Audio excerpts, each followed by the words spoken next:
mesdames et messieurs, en ce jour mémorable et historique pour l'Église protestante en Haïti, je me tiens devant vous avec une profonde émotion et une grande reconnaissance envers Dieu Tout-Puissant. Aujourd'hui, dimanche 21 septembre 2025, marque une étape décisive et sans précédent dans l'histoire du protestantisme haïtien. La première cérémonie d'ordination d'évêques protestants dans notre pays, c'est une date qui s'inscrit non seulement dans notre mémoire ecclésiastique, mais également dans l'histoire spirituelle et nationale d'Haïti. Nous reconnaissons que ce jour est l'accomplissement de la promesse du Seigneur qui a dit « Je bâtirai mon Église et les portes du séjour des morts ne prévaudront point contre elle. » Matthieu chapitre 16, le verset 18. L'ordination d'évêque n'est pas une ambition humaine, ni une recherche de prestige, mais une responsabilité spirituelle confiée par Dieu pour le soin, la direction et l'édification du corps du Christ. Ces hommes de foi consacrés aujourd'hui ont été appelés à un service d'humilité, de vigilance, d'intégrité et de sacrifice pour le bien de l'Église et pour le salut des âmes. Une nouvelle étape pour le protestantisme haïtien. Pendant plus de 2 siècles, l'Église protestante a rayonné en Haïti par la prédication, l'enseignement, l'éducation, la santé et l'évangélisation, mais manquait une dimension de structuration et de leadership collégial au plus haut niveau.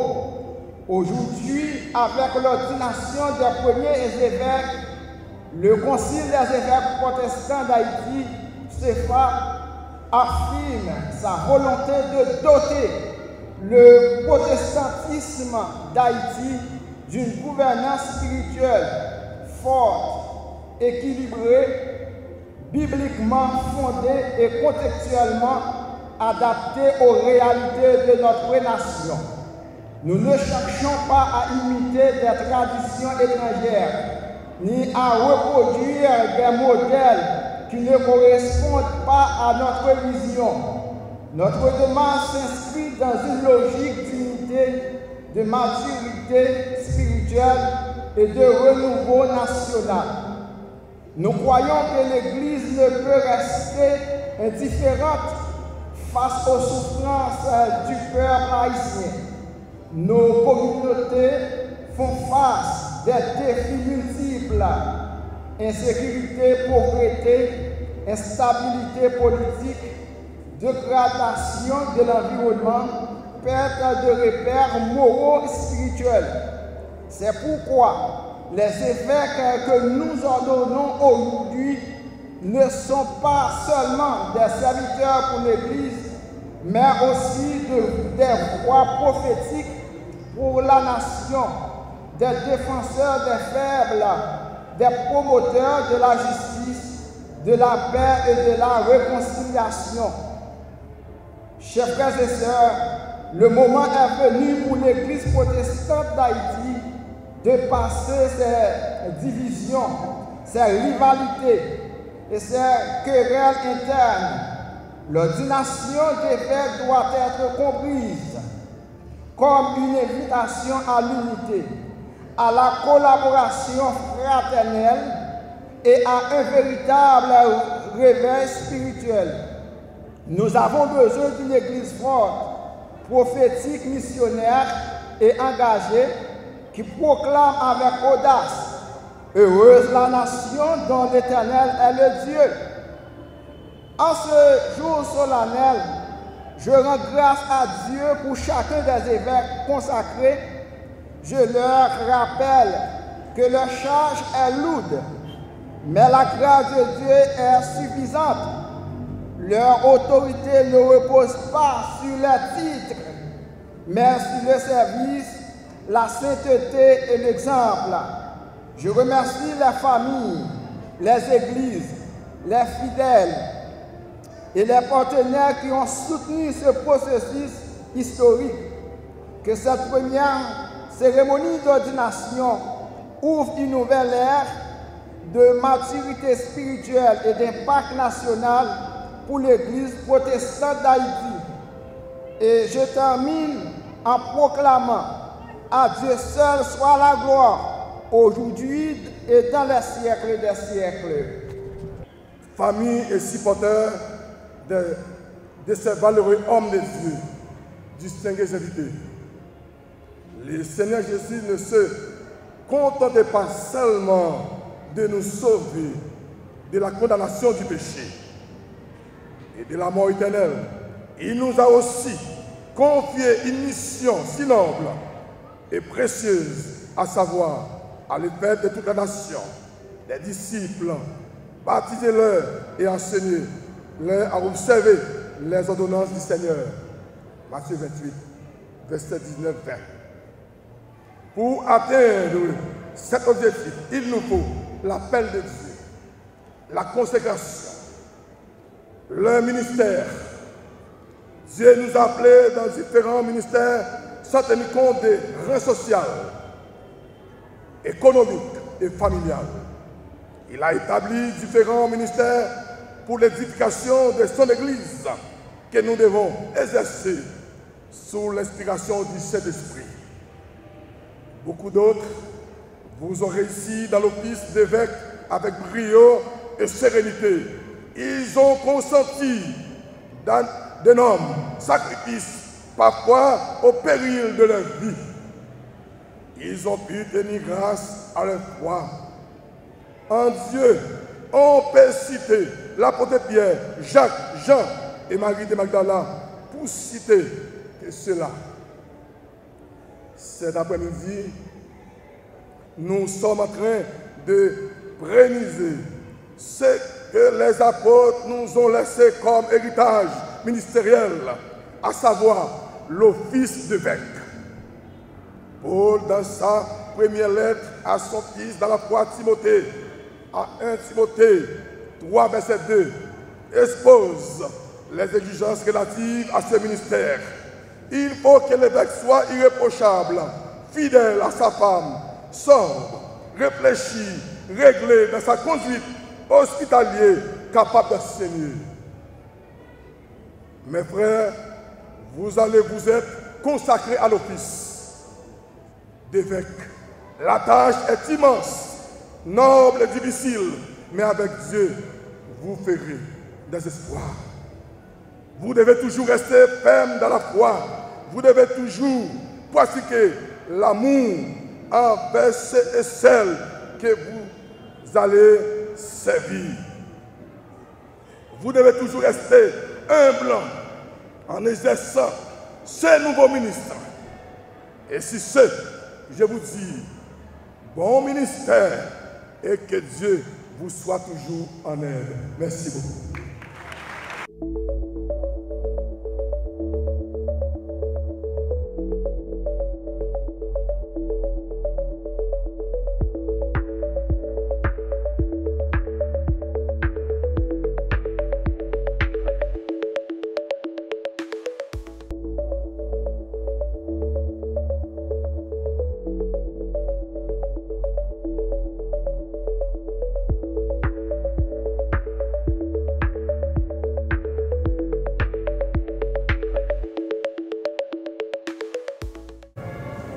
Je me réjouis de pouvoir être ici avec vous à l'occasion de la cérémonie d'ordination des évêques sous les auspices du Concile des évêques protestants d'Haïti. Qu'il me soit permis, in limine litis, d'adresser mes vifs remerciements aux responsables de cette institution de m'avoir lancé cette invitation en ma qualité de directeur général du ministère des Cultes. L'instance étatique dont les attributions consistent à veiller à l'application des lois relatives aux divers cultes établis sur le territoire d'Haïti. Mesdames, Messieurs, je saisis cette occasion pour signaler à votre attention que le ministère des Cultes s'occupe de questions relatives à toutes les institutions religieuses établies dans le pays, notamment les centres de formation théologique. Aussi, ai-je pu comprendre que vous venez de passer, chers récipiendaires, une vaste période de formation assidue, un temps de dur labeur et de sacrifice pour être là où vous êtes aujourd'hui. Cependant, en dépit des difficultés de toutes sortes, chacun a pu se montrer à la hauteur de ses tâches. Et le Concile des évêques protestants d'Haïti a pu, de son côté, élaborer les stratégies andragogiques en mettant en œuvre des ressources individuelles avec la collaboration des récipiendaires en vue de faire passer la formation à un rythme propice à tous.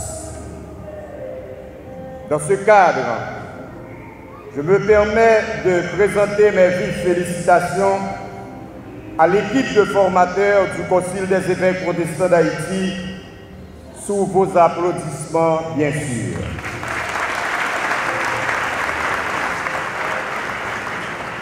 Il faut savoir encourager les bonnes choses dans ce pays.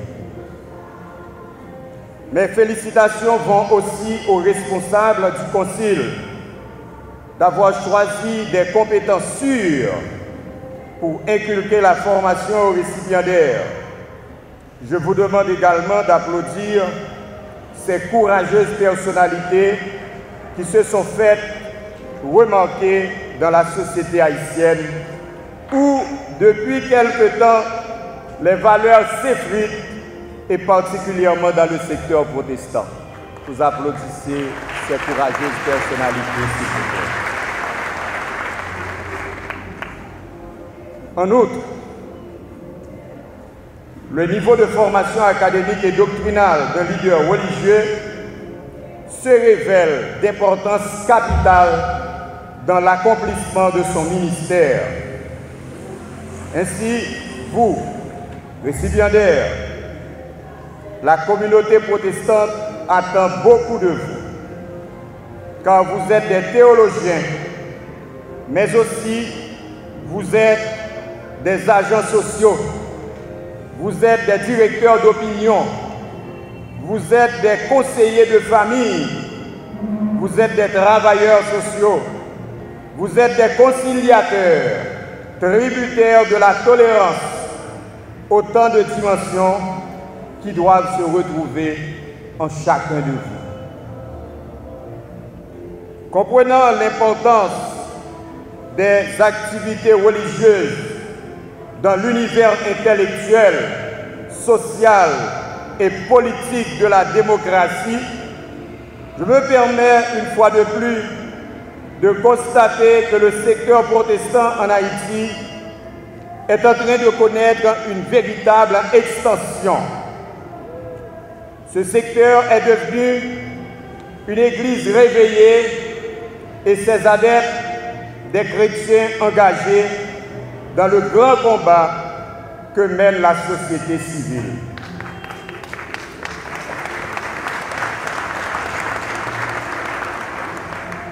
Aussi, les leaders protestants sont-ils sortis un peu de leur domaine de prédication traditionnelle pour s'engager dans l'action politique pour le changement tout en étant apolitique.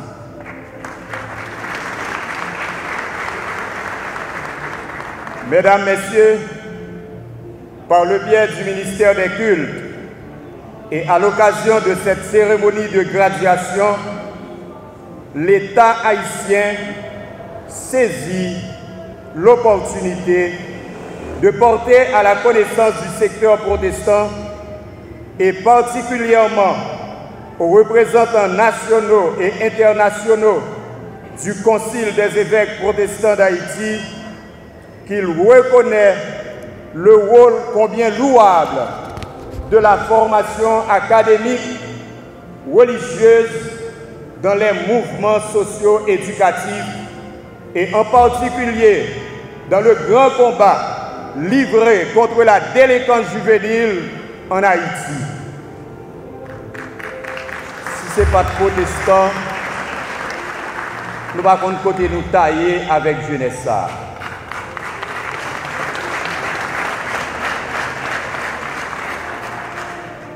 Par mon organe, l'État haïtien vous adresse ses vifs remerciements pour ce grand soutien.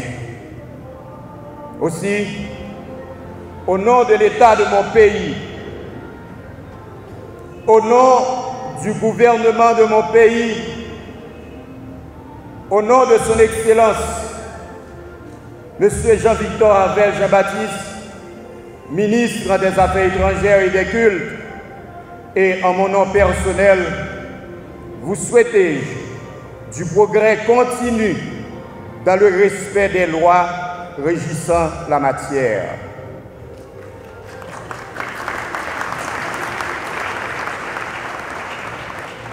Que Dieu bénisse tous les évêques du Concile des évêques protestants d'Haïti.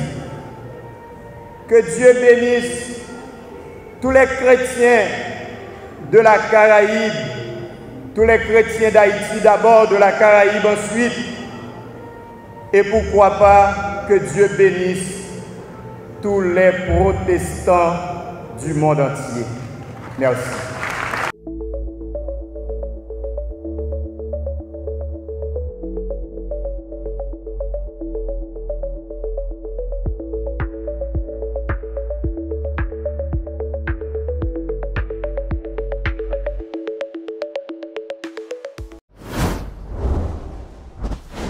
Et matin, dans le bureau PNCS, nous gagnons des motos qui sont disponibles. C'est des motos et nous avons des responsables antennes qui trouvent dans des départements dans le pays d'Haïti pour être capables de permettre de bien faire le travail là. Parce que la mission PNCS, une mission tout, c'est à superviser comment manger dans l'école et dans quelle façon manger dans l'école. Parce que là où on manger, il faut gagner des gens qui sont présents pour être capable de gagner non seulement quantité de chiffres, mais pour garder comment manger entreposé, conditions manger dans le dépôt. Et nous connaissons la réalité du pays d'Haïti, la réalité route, c'est ça que fait nous-mêmes dans le PNCS, nous prioriser pour nous capables de des motos. Il y a une antenne déjà qui gagne une moto. Ça c'est une moto qui prend là pour renforcer travail moun yo y a fait dans niveau antenne et ça fait aujourd'hui nous avons des représentants qui déplacés qui viennent recevoir clé pour capable faire distribution même avant ouverture de l'école là. C'est façon par nous dans PNCS pour nous dire question manger dans l'école les prioritaires pour nous et question suivi qui quantité manger ti moun a recevoir. Est-ce que ti moun recevoir manger à l'heure? Est-ce que manger bien stocké dans dépôt c'est ça agent suivi nous yo pour être capable de faire pendant toute année académique 2025-2026. La moto, ça, nous pourrons distribuer à tout le monde qui pourra le prendre pour être capable de transporter dans le département, dans l'autre 9 départements, excepté l'Ouest qui a gagné, qui a prêté pour lui, mais l'autre département, il y a une quantité de motos par eux qui pourra aller, qui pourra le permettre de renforcer pour faire travail là plus bien dans le niveau PNCS. Nous avons 27 motos qui sont déjà disponibles là. Normalement, on a envoyé 2 par l'autre département qui gagne. Le reste qui reste, nous allons regarder comment par rapport à l'autre département qui n'a pas gagné même, parce que gagne département qui gagne plus de motos qui déjà en fonction. L'autre qui manque, nous allons regarder comment nous avons envoyé un additionnel à chaque département. Ça, en plus, pour être capable de bien faire le travail là et suivant la configuration départementale. Perspective 2025-2026, ça et dans le niveau PNCS, pour l'année 2025-2026, là, nous sommes passés l'année 2024-2025 à 1 300 300 000 timoun. Pour 2025-2026, nous guettons prévoir à privé à un chiffre qui c'est 1 500 000 timoun. Pour qui ça nous dit ça? Parce que nous-mêmes dans PNCS, nous, pour l'année 2024-2025, là, nous avons un chiffre qui est avoisiné entre 40 000 timoun, nous avons manger.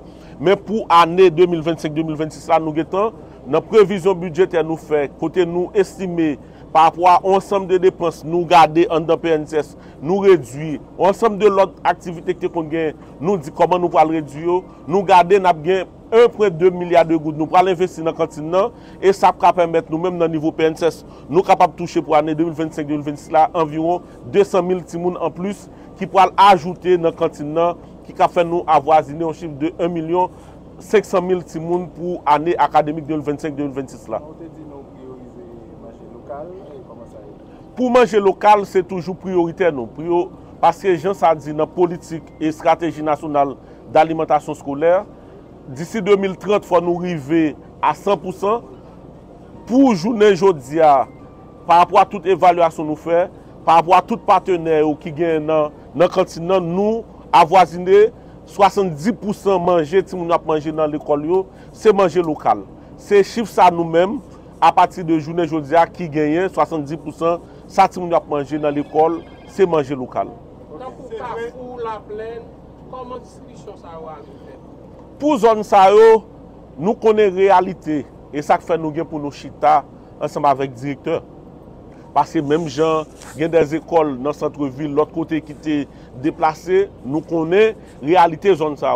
Yo même yo gen l'autre étude parce que nous pas qu'à abandonner zone ça. Côté si nous aller l'école, faut l'état capable cuisiner capable présent. Et ça fait nous pour regarder ensemble avec le directeur dans niveau ça pour nous connaître qui stratégie pour l'adopter pour manger à capable arriver pour si nous capable venir réellement dans zone ça. C'est vrai nous connaissons ouverture l'école là, qui a fait année capitale là, année ça et dans le nord-est et pour l'ouest ça, comment nous comptons accompagner pendant bon, pour nous, même dans le PNCS, j'en dis à ouverture l'école là, les programmés dans le nord-est, côté gouvernement lui-même là présent. Mais pour l'ouest, et même pour tout l'autre département, dans le niveau PNCS nous-mêmes, c'est rassurer nous que tout le monde, depuis le premier jour de l'école, dans l'école, côté manger, on est disponible, puis on est capable de venir normalement, puis on est capable de manger. Et ça permet que les gens capable d'apprendre plus bien et capable de tout permettre que les gens yo encourager pour arrêter l'école parce que nous connaissons la réalité économique parents parfois il pas difficile les difficile en pile là ou pas de moyens si on vient l'école tout grand goût et ça compte pas by motivation non seulement pour apprendre et rendement si moun ça qu'on manquer tout dans l'école. PNCS li régulariser manger dans l'école yo et li gagner la dernière comme activité suivie. Des fois, dans le bureau, on a des difficultés pour être capable de faire suivi à cause de moyens de transport. Route n'est pas tellement OK. Nous n'avons pas de véhicule pour nous capable d'assurer le transport pour agents. Nous étions quoi que avec motocyclette, ça, CG, Libaï et département, il faciliter le travail, il fait plus bien. Li a permettre que directeur est capable plus performant, li capable faire directeur à tout et gagner possibilité pour le capable faire rapport yo et à temps et pour que li capable porter plus de résultats avec ça que nous gagnons comme engagement. Nous gagnons effectif là échappé moins mais nous gagnons bonne quantité. Là nous prenons le cas de et département qui gagne la Dani et Grand Gosier, il gagne en Sapitre, il gagne Tiotte, il gagne Belance, il gagne Côte de Fer, il gagne La Vallée, Bénin et nous gagne Brésilienne et toute zone ça yo, c'est côté que nous gagnons agent et nous gagnons en pile l'école là-dedans qui capable et en pile l'école qui a permettre que Timounio yo joigne un plat chaud. Mais des fois, à cause de toute commune, et mon bureau n'a pas assez de moyens pour que les capables d'aller et joindre avec l'école ça yo, avec directeur ça yo pour garder comment déroulement cantine nan lié dans zone ça yo. Sans yo même nous pas capable de travailler. Et moto yo c'est pour nous yo. Parce que l'État li dépense, c'est vrai que li ban nous yo, mais nous-mêmes nous gagnons comme responsabilité pour nous faire maintenant cela dans yo à temps pour que nous capables de protéger yo, parce que nous pas gagné moyen assez pour nous plaider acheter motocyclette souvent, mais si que nous joignons possibilité bureau à penser avec nous pour le ban nous devons gérer yo pour que yo capable faire plus de temps et que qui t'a dû faire. D'accord. Merci. Okay. Pour nous rencontrer avec la presse, pour nous continuer à parler sur la situation malouque que le pays a connaît. Nous connaissons pour voir ça là a avancé pour gagner 17 mois depuis exister. Dans deux gros points où tu gagné jusqu'à date, c'est au fait rage. Ils sont pas capable de répondre avec ça, ils ont gagné comme obligation, c'était mettre sécurité pour faire élection, ce qui paraît impossible.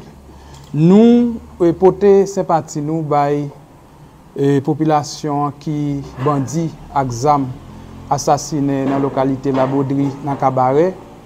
Nous comprenons tout moun li an kou qui t'a fait résistance mais en bas yeux autorité yo démoli yon sous-commissariat qui derrière commissariat dans Liancourt bassin bleu aussi gagné commissariat qui gang yo démoli. Nous-mêmes, nous tous connaissons la presse qui présente la matin, qui qualité bataille, nous avons fait en face ancien responsable de police qui était là, qui c'est Normil Rameau, qui a fait politique. Mais nous n'avons pas de problème personnel avec Rameau. Nous pas de Rameau comme un monde qui était proche nous, c'est un directeur général de la police. Nous estimons qu'il n'a pas de résultat, nous prenons responsabilité, nous dénonçons jusqu'à ce que il parle encore, bien que le conseil présidentiel là, complicité certains là-dedans, il était fait plus de temps que il doit faire. Nous n'avons pas de problème personnel, nous n'avons pas de problème personnel à Rameau, et nous voulons rappeler, avec le nouveau directeur général de la police qui là, lutte que nous avons menée en face Rameau, contre Rameau, nous toujours capables de mener même lutte ça, toutefois pas de résultat. Même bien que nous constatons CSPN qui est un peu brancal, il y a des gens là-dedans qui ne pas répondre, le Premier ministre de la Justice, le Premier ministre de l'Intérieur, etc., qui, pour nous, qui pas au top, qui pas capable de support vraiment avec CSPN qui t'a doué à sortir de prendre des stratégies pour permettre au directeur de la police, la météo, en application pour la sécurité à la population. L'autre bagaille, nous, vendredi dernier, nous sommes dans l'espace ça fait rencontre avec la presse côté nous sommes parlé sur réouverture des classes là. Nous avons gardé institution qui là pour aider parents yo aider ti moun yo à l'école parmi lesquels FNE. Nous prenons acte de révocation numéro 1 FNEA mais écoutez nous-mêmes nous pas une fixation vers un individu, vers un monde. Nous adressons-nous avec institution qui là pour bataille, pour empêcher les gens à virer dans la rue, dans souiller et souiller machine, dans brûler caoutchouc, dans manifestation, etc. La peuple Haïti, dans la lutte contre le banditisme, contre les délinquants juvéniles, nous croyons que c'est depuis la racine pour nous prendre, nous ne pouvons pas faire le même avec les dirigeants aujourd'hui. Qui croient pour eux, c'est marcher, tuer, barbecue, ISO, l'homme sans jour, etc. Et c'est ça qui prend le bail de sécurité dans le pays. Mais nous-mêmes, lutte par nous, c'est prendre depuis la racine, prendre bonheur pour tout le monde qui n'ont pas de parents ou encore parents qui ne sont pas capables de voir l'école, pour l'État voir l'école. Et FNE, c'est pour ça même l'État prend l'argent. Sur le monde qui a fait appel vers les États-Unis, encore dans la diaspora, pour transfert qui venir quand on prend $50, comme ça, c'était pour aider les gens à l'école, c'était pour construire l'école. Mais depuis l'existence FNE, l'argent ça n'a pas jamais fait travail. C'est tellement qu'il y a l'autre monde qui a dans la tête CNE. Alors, FNE, s'il parle là déjà, ça dans semaine quand même, écoute, quoi l'installer déjà? Nous voyons message à Bali pour lui jouer rôle là pour une institution pour FAYES par exemple. Je dis à FAYES réduit tête li seulement dans bay moun tigo de du riz, tigo de pois, yon spaghetti, bonsoir en ça. Alors que FAYES t'es capable faire plus gros bagay que ça. Non, visite que nous fait dans tante yo, à moun que nous parler, gen des moun combattant yo c'est professionnel, gen c'est professeur l'école. Et pendant yo même yo en battante là gen des bagay yo t'es capable faire. Gen moun c'était commerçant yo yé et yo te gen doit aider l'état nous l'autre façon. Mais l'état pas qu'à continuer kembe moun sa yo nan yon assistant éternel comme quoi porter tigo de diri ba yo et puis c'est ça. Nous même nous pour l'état doit mettre des fonds qu'il a ministère affaires sociales pour non seulement assister moun yo mais permettre si la yo quitter qu'on fait business pour ba yo possibilité pour yo faire business. Si la yo quitter qu'on fait activité personnelle yo puis yo continuer faire, yo pas besoin nan et à forcer moun yo manger on bagay que yo bali chaque jour alors que moun s'il gagne possibilité pas il était capable de choisir qui ça pour li manger. Nous même nous clair pour nous dire réouverture des classes là qui va gagner la 1er octobre, l'état doit accompagner parents yo comme ça doit. Nous demander affaires sociales c'est rôle li et FNE ministère de l'éducation nationale que nous pas trop tendez pour yo prendre responsabilité, il faut que yo jouer rôle yo comme ça doit sinon nous même dans la paix pour Haïti parce que la paix nous chercher c'est pas monde qui gon pancarte nan men yo k'ap demander la paix. Nous et venir sur scène politique là pour nous faire bagaille yo l'autre façon pour l'argent qu'il a pour payer l'école pour ti moun, l'argent qu'il a pour former professionnel pour le faire travailler pour nous capable gagner l'autre pays demain. Et c'est ça nous voulons moun sa qui fait monter dans FNE nous ballons des lettres coûte si non titan nous ouais c'est même bagaille yo qu'a fait n'a gagné même position que nous toujours gagné en face moun qui était là déjà yo parce que nous quoi jodi a pays a pas capable continuer avancer dans façon qu'il t'a avancé depuis plus passé 200 l'année et nous clair sur ça question sécurité a faut la police faut l'armée et m'tendé bon décret qui est sorti yo dit agent BESAP yo pral opérer pral mener opération ensemble avec la police et l'armée faut que yo mette opérationnel ça qui passer là si l'état a une volonté il est capable bailler solution nous pas dire la fête dans 1 semaine ni dans 2 semaines mais si yo mettez yo pour politique publique sur question sécurité capable gagner solution qui baille dans ça gain là et c'est ça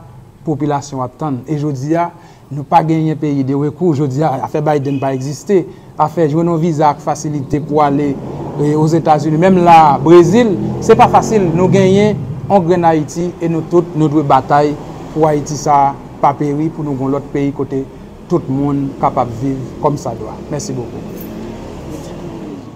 Facile qui capable faire plus vite je dis à moun yo gen moun qui pas capable voyer ti moun yo l'école c'est aider yo voyer ti moun yo l'école c'est payer l'école pour yo c'est ba yo moyen puis acheter valise livre et puis payer l'école 20 000 gouttes 25 000 gouttes pas capable payer l'école ministre là connaît les la règle à faire l'école petite li même de l'était en Dominicanie son paquet l'argent li voyer aller il connaît 20 000 gouttes 25 000 gouttes pas capable voyer moun l'école vraiment en pile fois malgré le petit il pas joindre parents yo c'est des particuliers c'est des moun qui prend yo et mettez dans poche yo donc nous même nous croit que faut gon bagaille qui fait et puis regardez c'est soit 16% dans examen et baccalauréat yo l'école l'état yo bail ça son crise 16% et l'état si gen moun k'ap réfléchir sur éducation ta doit à penser à ça mais nous côté nous passer yo nous essayer comprendre raison là en battante professeur sans battante l'a dormi li dans Maringouin li dans Lampli li dans Grand Goule dans Chaleur mon professeur moun k'ap enseigner moun supposable vivre lui même dans conditions normales donc nous comprenons tout raison et faible taux de réussite ça dans examen baccalauréat et bien faut que nous goumets pendant pays dans situation liée là pour dans l'autre examen qui va venir pour nous pas gagner un taux qui aussi bas. Merci beaucoup. Pour que nous fassions suite à la conférence que nous avons fait autrefois pour nous continuer à fixer position nous et dire ça nous penser dans la vie politique pays d'Haïti. Avant n'a salué tous compatriotes nous qui dans le grand sud pays et qui après tourner mouvement la paix pour Haïti fait dans le grand sud là, nous regardons rapport qu'a venu joindre nous qui ont commencé à organiser la paix pour Haïti dans 18 communes qui gagnent en dedans dans le département sud là et qui a fait gros effort pour commencer à structurer le mouvement la paix pour Haïti. En même temps, tout, nous avons un gros travail qu'a fait dans la région des Pales là, côté que gros engouement et organisation qui montre que la marché parce que il y a plein de monde qui commence à adhérer avec structure et mouvement la paix pour Haïti et qui apparaît pour lui faire ça en démonstration de force et sur tout le pays. En même temps, tout, c'est avec un peu impatience, nous sommes capables de dire, gens qui sont au niveau de Grand Nord pays attendent délégation la paix pour Haïti et qui ont même vu des difficultés que nous rencontrons parce que nous connaissons ces jeux forts, chaque camarade, que ce soit qui en d'un pays ou dehors pays, qui permettent que nous-mêmes nous fassions des activités par-ci et par-là. Donc, avec un pile détermination, on n'a pas arrangé nous pour que nous, effectivement, bail date que nous-mêmes n'avons atterri dans le Grand Nord, parce que nous avons toutes des marches qui sont faites, préparées à attendre en délégation la paix pour Haïti. Entre Dieu, nous avons dit clair, nous pas seulement la journée là pour nous parler de échec et KPT, parce que son bagage qui, aux yeux de tout le monde, tout est clair que KPT ça, il échoué dans la mission li. Et je dis à nous-mêmes, nous croyons que, parce que nous t'ai dit, question d'insécurité qui c'est point central, il n'y a pas abordé, il n'y a pas qu'à mener, parce que pas ni volonté ni capacité pour résoudre le problème d'insécurité qui est là. Parce que nous regardons récemment là, et commissariat qui boulait au niveau de Montru, nous regardons un commissariat qui boulait au niveau de Lyoncourt, Jean, un camarade de nous dit déjà, et nous voyons au niveau de Cabaret, il y a plus passé 3000 personnes d'après les chiffres qui étaient couru, qui étaient caillou, mettez sous monde qui déjà qu'on a déplacé et quitter caillou, aller réfugier de l'autre côté, que pas même côté que vous aller définitivement. Nous là, on a profité tout pour nous lancer une alerte, un cri. Parce que nous dit, d'après les chiffres qui sont disponibles, nous avons dit ça autrefois, il y a environ 30 000 jeunes qui ont intégré au groupe armé dans moins que 4 ans. Alors que la police nationale a gagné pour environ 30 années, effectif n'est pas 20 000 membres. Donc c'est pour nous garder comparaison, pour nous voir, monsieur groupe armé, il a commencé à faire être une véritable institution dans le pays. Parce que même si on a des recrutements qu'on a fait pour des jeunes entrer dans la police, il y a des recrutements qu'on a fait pour des jeunes qui postulent pour aller dans l'armée. Et même gens toujours dit là, il y a un recrutement qu'on a fait au niveau de groupe armé Sahara, côté il y a recruté des jeunes. Et pas oublier, nous avons une population à moitié jeune. 60% de population sont population jeune et qui gagne moins que là-dedans, qui gagne moins que 25 ans. Ça veut dire qui ça? Si nous pas rien que nous faisons au niveau de la paix pour Haïti, qui était déjà lancé ça, pour que un minimum d'encadrement, une politique publique qui fait pour la jeunesse, et n'a fini par arriver nous ouais que jeunesse là, il pas l'autre option qui est entrer dans gang parce que je dis c'est désespoir total nous ouais qui gagne dans le pays. Nous même au niveau de la paix pour Haïti, nous sentons nous consternés par rapport avec et phénomène ça qui a développé en dedans pays parce que je dis là pas aucun jeune garçon qui gagne ici et jeune femme qui dans prostitution et nous pas aucun travail qu'a fait dans le sens que pour nous que jeunes ça ont une alternative en dedans pays et ça fait que nous avons demandé une structure comme CNDDR et nous estimons que faut que jouer rôle si toutefois là parce que il y a environ 500 000 âmes qui sont en circulation au pays et c'est seulement 10% là-dedans qui légal, qui est enregistré. Ça veut dire qu'on va comprendre qui côté comme un pays qui presque fin armé, demi-millions d'âmes qui sont en circulation. Donc nous croyons que l'État il fait travailler parce que nous allons marcher avec plus de criminalité. Parce que de 2024 à 2025, il y a environ 6 000 personnes qui perdent la vie. Donc est-ce qu'on attend toujours que des gens qui continuent à mourir pour qu'il y ait des résultats qui tombent? Nous-mêmes nous clairs au niveau de la paix pour Haïti. Nous dit équipe qui l'a pas délivré. Équipe qui l'a pas délivré, nous-mêmes nous venons son rappel à tout l'autre secteur pour nous dire faut nous avons urgence pour nous chita parler, quelle que soit la position qu'on a déjà. Parce que je dis là, nous avons une menace qui est sous le pays. La communauté internationale ne peut pas diviser sur le dossier Haïti, même si il y a des petites tractations qui sont faites par-ci par-là, mais ne peut pas diviser. Parce que c'est une entente que gagne pour ne pas diviser sur le dossier Haïti, parce que c'est un dossier très sensible pour eux. Eh bien, nous-mêmes, au niveau acteur, nous ne pouvons pas diviser, nous avons des positions en vertu, en voilà. Ça ne pas te dire que nous connaissons que l'international là, c'est lui qui a dominé. Donc, là, nous avons marché avec en ligne dispersée, eh bien, nous allons comprendre que c'est position communauté internationale là qui prend le marché, parce que ils ont déjà fixé pour nous, ils ont fait de route, et si nous pas fait appel à l'unité, nous comprenons son tête ensemble qui peut permettre que, à la veille du 7 février 2026, pour que nous ayons l'autre équipe qui est dans tête pays, et équipe ça, c'est volonté, c'est expression population par rapport à la réalité politique que nous avons là aujourd'hui. Alors nous-mêmes, nous clairs, nous avons cléonné, il y a l'autre accord politique, et dans l'accord politique, ça, mouvement La Paix pour Haïti compte participer pour aider tous nos acteurs pour nous jouer nos solutions, pour que avant 7 février, nous orienter gouvernance pays dans transition, qui s'appelle une dernière transition, pour que nous ayons une sécurité qui mette dans le pays, pour que l'élection faite, pour que nous venions gagner et des dirigeants légitimes qui soient dans l'élection pour président, sénateur, député, etc.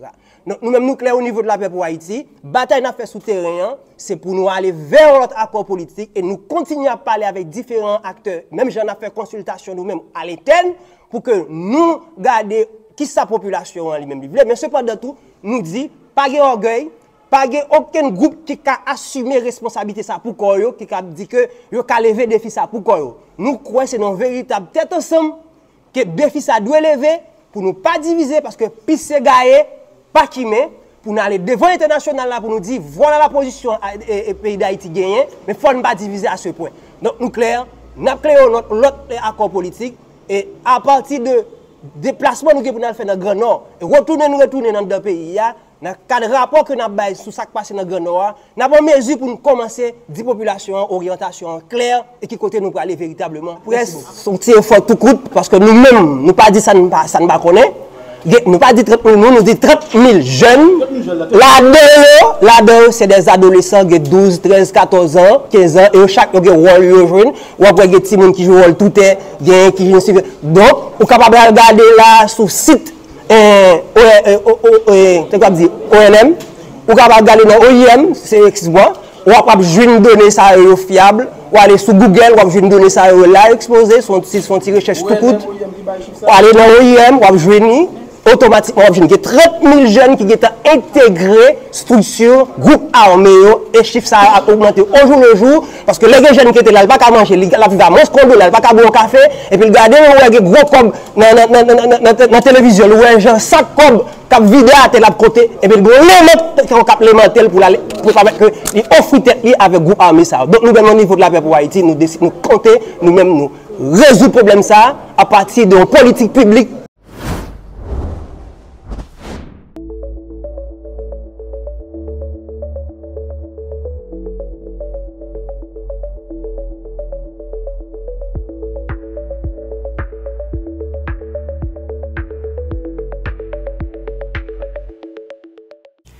Bon, et je dis à son gros jour pour nous, parce que nous avons une équipe qui travaille longtemps, et pour nous relancer Napshare, nous connaissons Balan qui dit que soit nous sommes prêts pour commencer ou pas jamais commencer.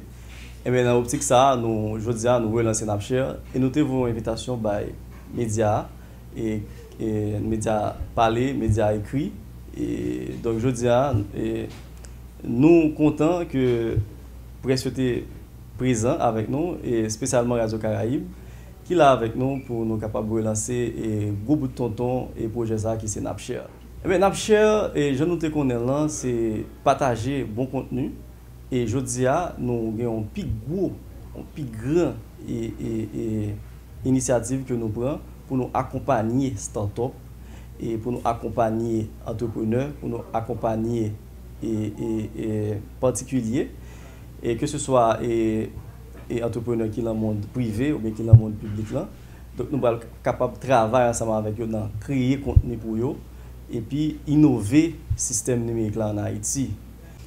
Bon, et premier support là, c'est nous-mêmes. C'est nous-mêmes qui baillons tête nous pour nous travailler, pour supporter et tant qu'on levier pour jeunes aéros, jeunes start-up aéros. Et premier support là, c'est nous-mêmes. Mais nous travaillons, j'ai noté tout à l'heure dans la conférence là, pour nous joindre des dons, pour nous recueillir des dons, pour nous lancer des levées de fonds, pour nous capables de joindre financement moyen, pour nous capables de supporter les start-up aéros. Jeunes entrepreneurs qui veulent lancer, mais des fois qui contraignent avec problème ça, qui s'est créé contenu qu'on a. Nous connaissons que les social media vraiment sont un groupe de tontons particuliers leur plan sur l'entreprise pour faire promotion pour l'entreprise pour mettre visibilité sur l'entreprise donc et en partenariat avec d'autres institutions parce que Napshare bral porter une solution dans besoin ça qui est sur le marché là. Pour nous capables de desservir clientèle non public nous viser. Nous avons 4 départements dans Napshare. Premier département, nous avons un département média, c'est lui-même qui a créé contenu. Et nous avons un département news, c'est le département qui va les informations sur social media. Nous avons un département business, nous allons travailler avec entrepreneurs, start-up et talent tout. Et nous avons en dernier lieu, nous avons Napshare et event, c'est partie ça qui va travailler dans le domaine événementiel. Pour nous capables de collaborer avec des start-up, des particuliers, des producteurs qui ont une idée, qui veulent lancer, qui veulent créer un event. Là, ça, nous sommes capables de travailler de concert avec eux. Avant tout, nous saluons tous les anciens partenaires nous, qui étaient dans le projet avant. Et pour nous, toute l'équipe là, Captain Demla, qui mettait main pour nous capables de lancer le projet, relancer le projet aujourd'hui, nous vraiment et apprécier compétences et courage et tout ça qui est fait pour ça et message que je lancé pour jeunes qui t'a aimé venir mettre main la patte là pour nous capable vraiment et porter service ça porter et idée ça à côté de l'ériger nous avons un website que nous allons mettre sur pied très prochainement là il est capable d'entrer sur le website là pour être capable d'entrer dans l'onglet pour soit pour aider ou bien pour être capable de collaborer parce que nous connaissons plein de jeunes qui ont des talents, qui ont des capacités.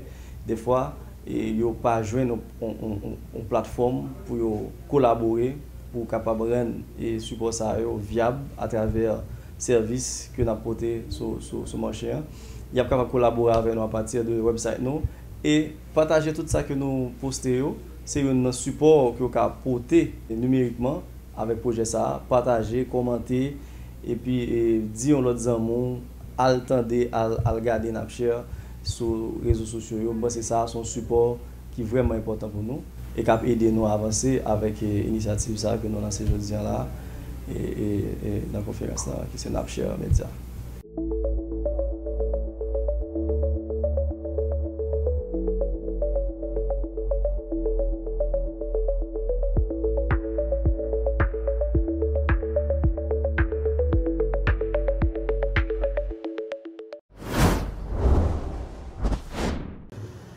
Chers amis, chers tous, chers journalistes, chers cadres de la Direction nationale du livre, c'est un plaisir pour moi de vous accueillir au BHDA ce matin pour discuter d'un sujet très important. Certains diraient que dans un pays où aujourd'hui on se bat encore pour sa sécurité, on se bat encore pour rester en vie, comment peut-on parler de droit d'auteur? Ça peut paraître une absurdité, mais il reste un fait que la culture, en général, je vois ce que vous faites comme acteur culturel.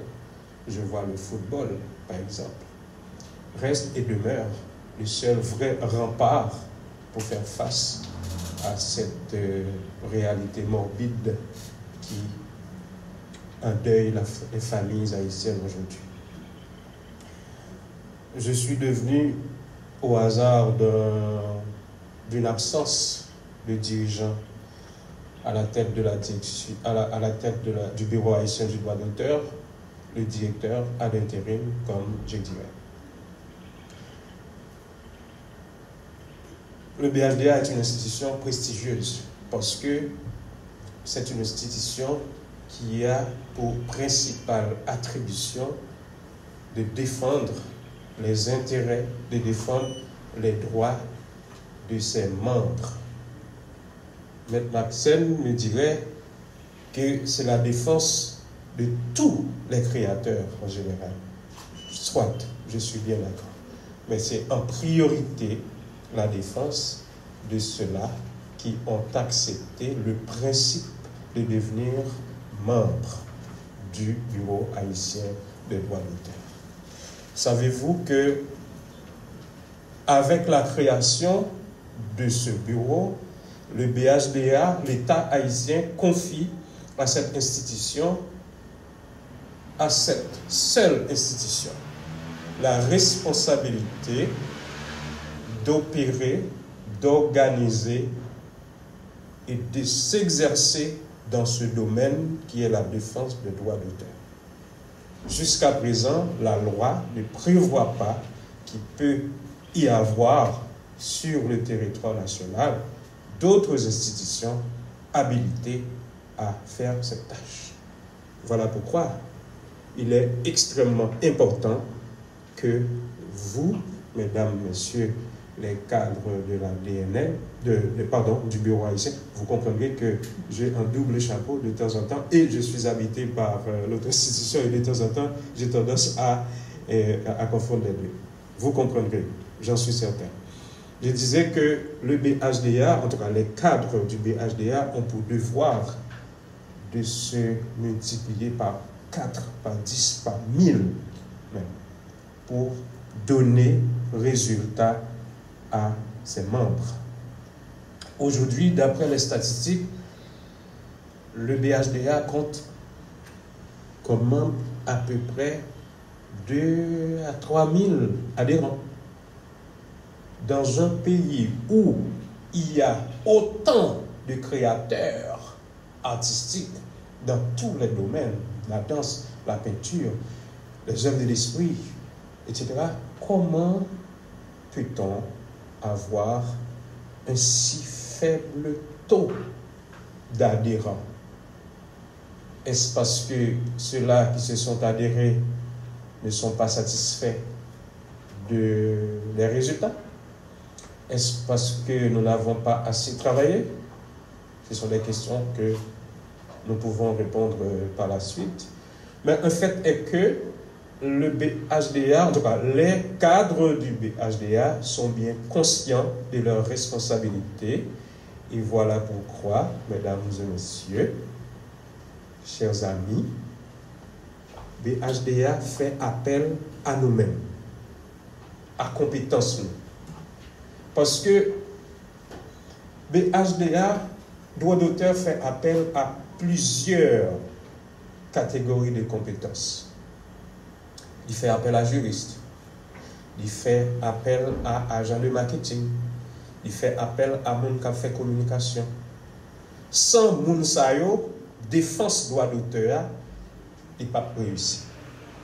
Et il y a un élément fondamental pour me finir et propos de matin, c'est que meilleure façon que le décret créant le Bureau haïtien du droit d'auteur les mettait en place pour permettre que acteurs, auteurs, ils défendent droit, c'est en vous organisant. Puis bon gens, pour nous forcer BHDA à jouer rôle, c'est pour nous organiser. L'an BHDA gagnait 2 bagages qui sont importants en pays. On connaît la question de droit d'auteur. La perception, radio, télévision, le monde qui a utilisé l'œuvre que nous produisons, ils doivent payer pour l'utilisation. Combien de radio, combien de télévision, combien de monde qui a utilisé l'œuvre de l'esprit que nous produisons qui payait pour l'utilisation ça? Nous ne connaissons pas. Mais nous connaissons, ils ont utilisé et il y a un pile abus qui fait par rapport à l'utilisation ça. Ils ont utilisé, mais ils n'ont pas voulu ou ils ne sont pas contraints de payer pour l'utilisation de ces œuvres. Et là, ils ont utilisé, si ils ont utilisé œuvre là pour faire œuvre sociale, moi sûr, nous t'avons compris. Mais là, ils ont utilisé œuvre, un acteur, un auteur, un créateur pour faire l'argent et pour ne pas payer, ça relève de l'abus. Et c'est le job BHDA pour aider nous poursuivre comme ça. Il y a un élément fondamental que BHDA a gagné dans la mission, il doit créer, ça nous relève un fonds social pour les acteurs, pour les auteurs, pour ses membres. Il y a une raison qui fait, X temps après, font ça pour créer, c'est parce que justement, ou pas gagner un ensemble d'organisations du secteur culturel qui mettent ensemble pour forcer BHD à faire. C'est l'occasion pour moi de vous dire qu'il est temps que gagner de organisations, gagner de regroupements d'acteurs, gagner de regroupements d'auteurs qui fait pour demander BHDA jouer rôle. Exercice, nous allons le faire pendant 2 jours ça. Ce n'est pas un exercice pour nous perdre du temps. N'en déplaise à des amis au sein même du BHDA qui estiment son exercice le fait déjà. Moi, je dis, autant de fois que nous trouvons la possibilité de dialoguer, d'échanger avec les acteurs concernés par les services que nous offrons au BHDA, il faut le faire. 2 journées activité ça répondent à objectif ça. Qui pi bon moyen pour nous joindre, qui pi bon stratégie pour nous faire que la perception qui c'est base fondamentale travail BHDA nous y faire. Qui pi bon stratégie quand nos BHDA n'ont pas nécessairement gagné toute réponse. C'est des gens compétents, mais ils n'ont pas gagné toute réponse.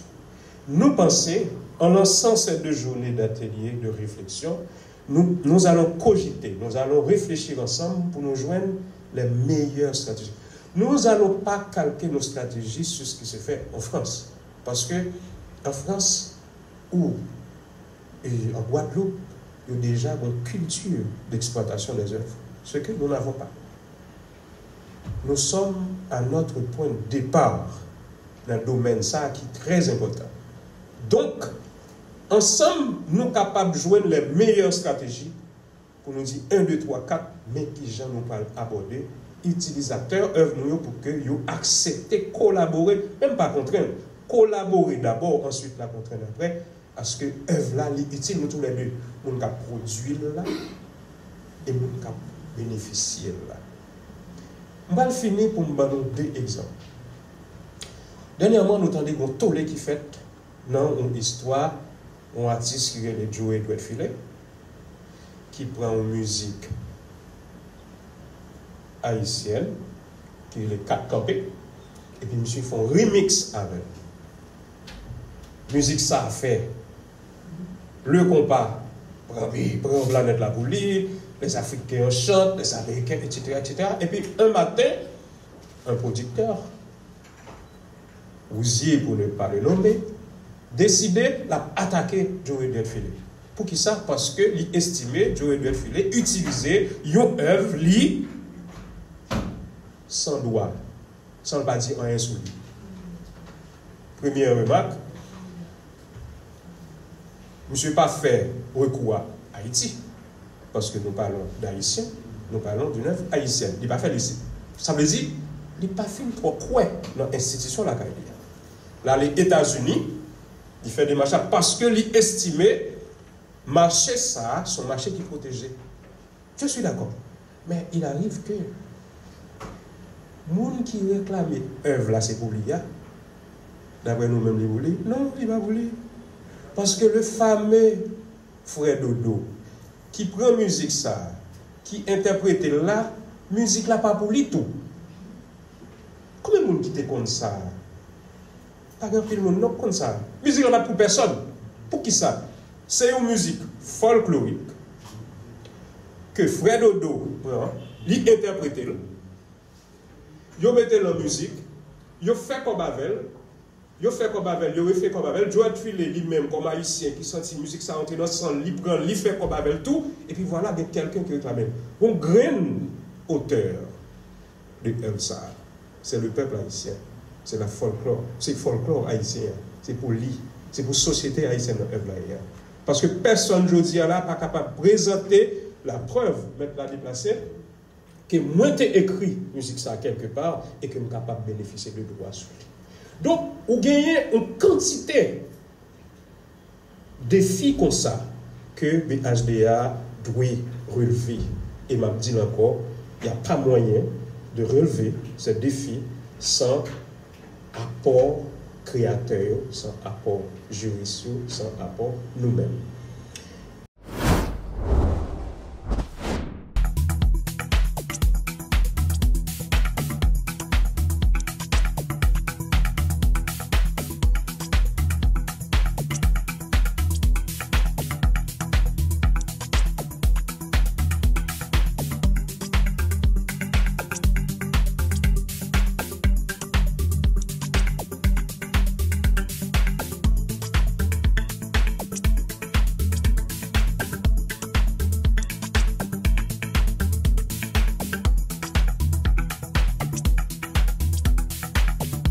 Là-dedans, monsieur les Abnessis qui tire Watson, monsieur Teliba le médecin de 21 balles, monsieur Pierre Keizo, monsieur Pierre Keibogoy, monsieur l'enfant, monsieur travail.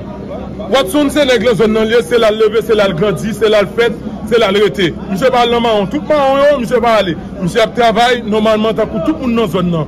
Mais monsieur va faire rien, c'est élever nous le bonjour matin comme ça, nous entendez, on dit Abnessis tire Watson. Mais nous-mêmes, nous ne battons pas pour qui ça. C'est un délai à regarder nous-mêmes, nous ne pouvons plus passer 21 balles. Monsieur Pierre Keizo, monsieur Pierre Kebougoy, qu'est-ce qu'il a pris? Monsieur son bandit, monsieur l'enfant, monsieur travail. Monsieur son boy, monsieur travail l'enfant là. Nous allons donner une explication sur ça. Nous allons dire nous, hier, responsable boy là, devenu là, demande de toi, mon boy, je t'ai parlé, l'enfant. Il va dire nous qui ça sorti, qui ça pas sorti. Ça veut dire criminel là, l'enfant toujours là. Criminel là, l'enfant, assassin l'enfant. Pas que moun qui compte qui ça dit, qui ça sorti, qui ça bagaille. Monsieur vient dans la machine là, il passe là aller, il monte le descend, il va dire nous qui ça réglé, avec il bagaille pour la population. Ça veut dire moun qui mourir net, il va dire nous qui ça qui fait. Et nous pas même arrêter un individu même qui tue nèg là. Nous pas arrêter, nous va dire nous qui ça fait. Jusqu'à présent on a parlé là, nous va dire nous qui ça fait, qui ça cap régler, qui ça pas régler.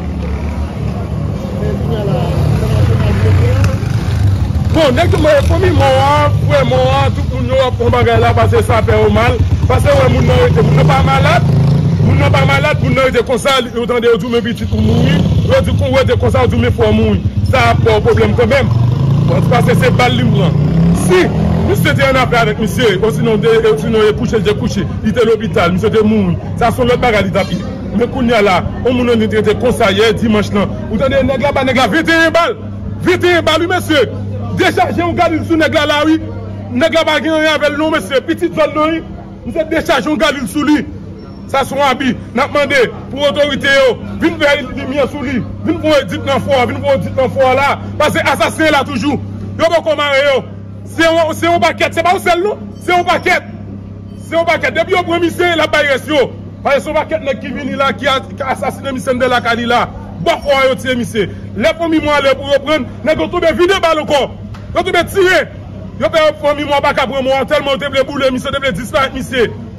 C'est pour l'autorité, on vient pour dire non pour là pour nous connaître qui ça bagaille là. Je t'en fais quoi qu'il y a l'autre monde qui prend balle, pas des monde qui. Des gens qui l'hôpital. Bon, il y a manqué le MeToo. Nous travaillons dans la protection civile. Nous avons la protection civile, monsieur Rouge, nous avons deux balles. Ils prennent balle dans la pointe, ils prennent balle dans monsieur l'hôpital. Ça veut dire que c'est négocié, assassiner, venir assassiner les gens. Quand les gens ne pas mourir, dans le groupe bandit, et puis tout le groupe bandit, l'enfant, qui a tué les gens. Nèg pas mourir, tout ça passe, oui. Nèg pas mourir, non. C'est qu'on là, nèg vient mourir là. Nèg décharge un galil sur nèg là. N'a demandé pour l'État, pour la justice, vient faire lumière sur ça, qu'on là. Pour ça passer, qu'on arrive là, nous pas dire passer sous fond, non. mais pour venir pour lumière, qu'on y a là, parce que assassin l'enfant toujours. Assassin là toujours, il y a beaucoup marron. Yo là, et ça m'a dit la presse, merci.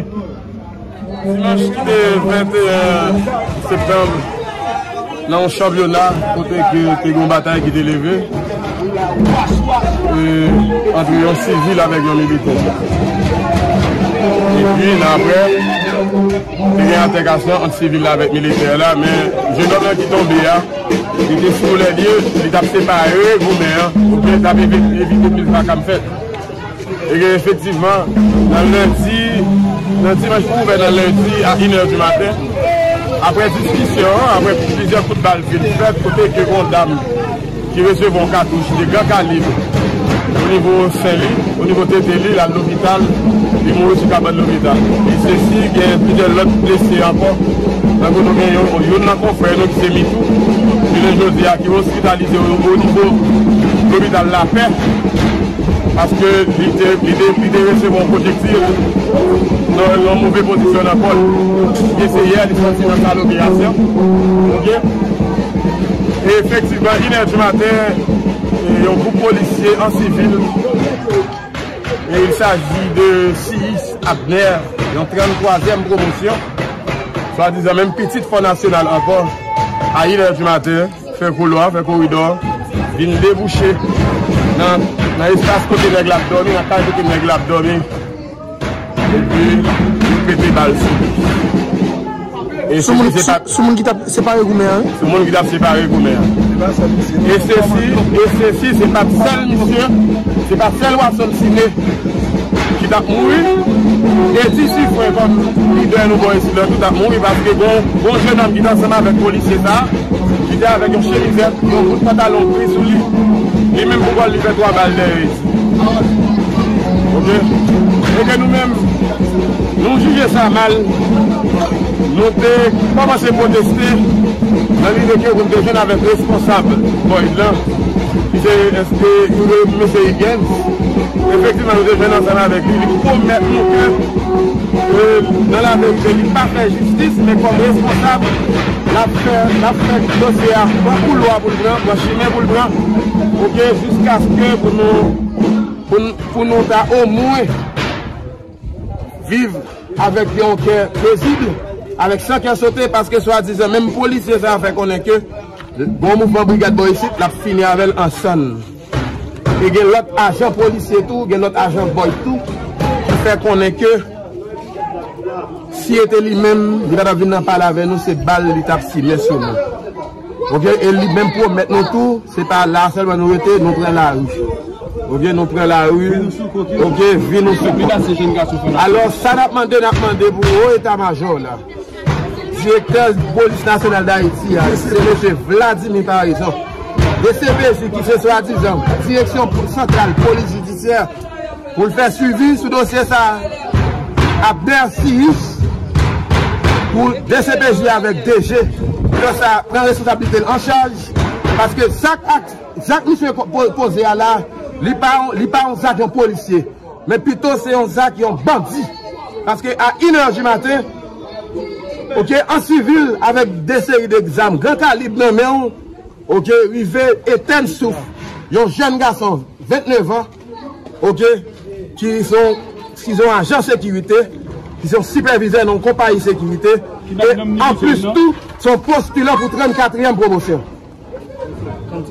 Ok, pour 35e promotion. Ok, nous jugeons ça, il n'est pas normal, nous jugeons qu'il est anormal, et que Fonds national entièrement mandé pour DCPJ, pour direction générale police nationale là, pour lui faire suivi avec ça, parce que Jean Proverbe l'a toujours dit, il y a un grand zone qui a gâté tout le reste là. Personnellement, nous n'avons pas de problème avec Boyd là. Ok? Nous avons un problème avec action. Action policier ça a posé. Ok? Individu ça a posé. Ok? Et que Jacques Liposé a, normalement, il n'a pas de légitimité encore pour l'exercer pour pouvoir au niveau police nationale là encore. Ok? Merci.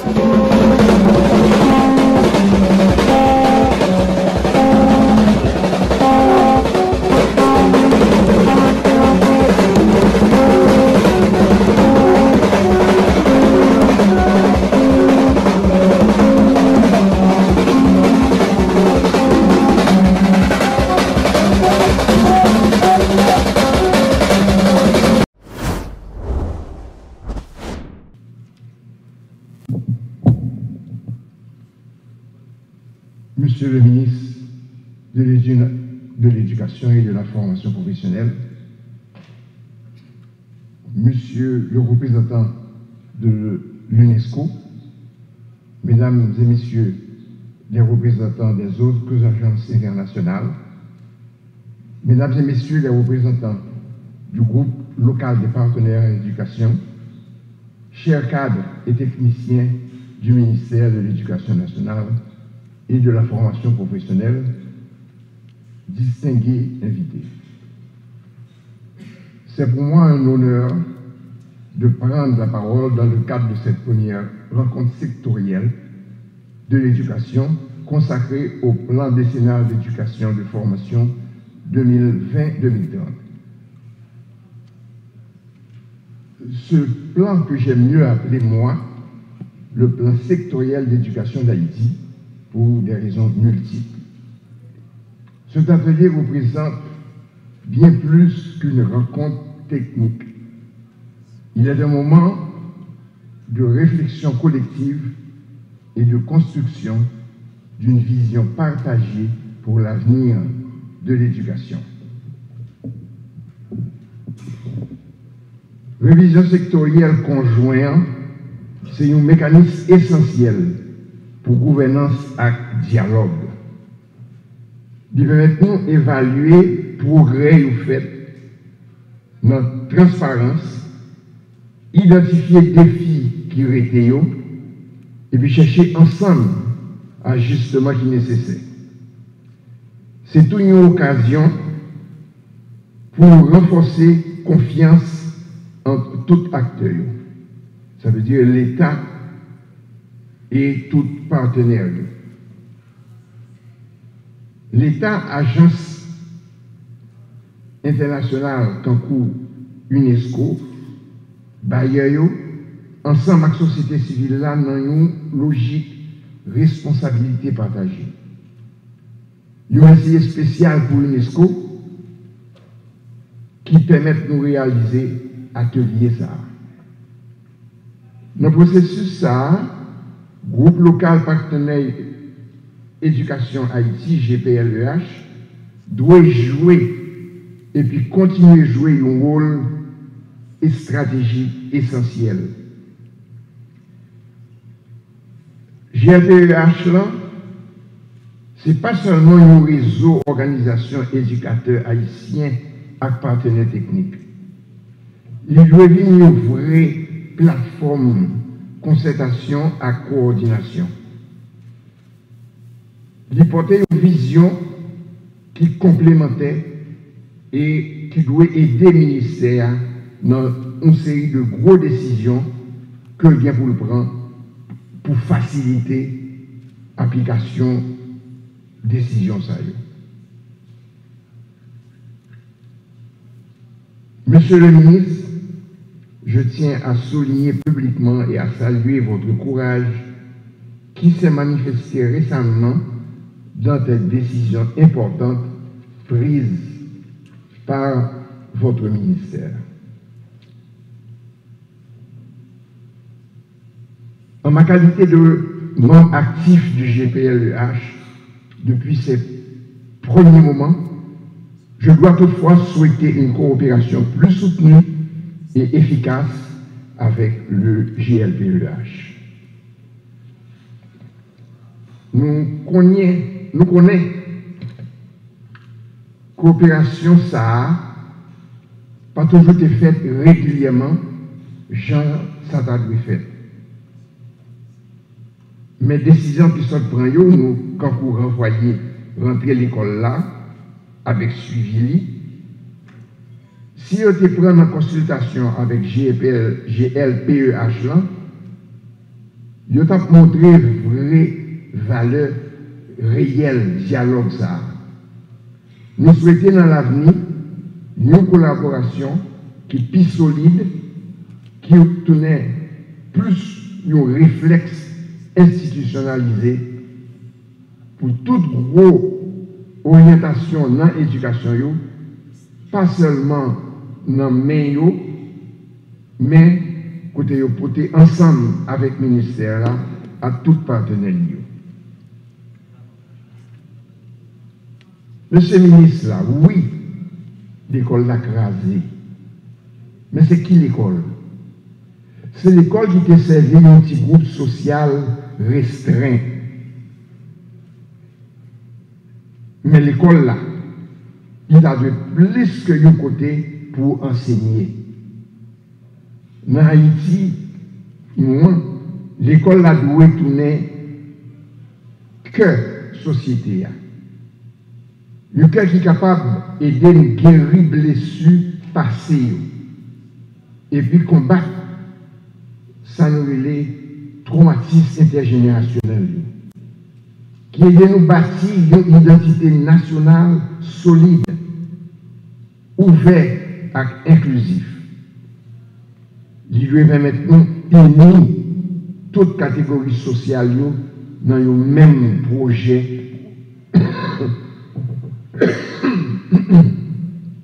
pour avenir pays. C'est seulement l'école là qui arrive toucher et qui arrive toucher chaque petit monde, chaque famille, chaque communauté, même au moment gros crise côté que nous vivons aujourd'hui.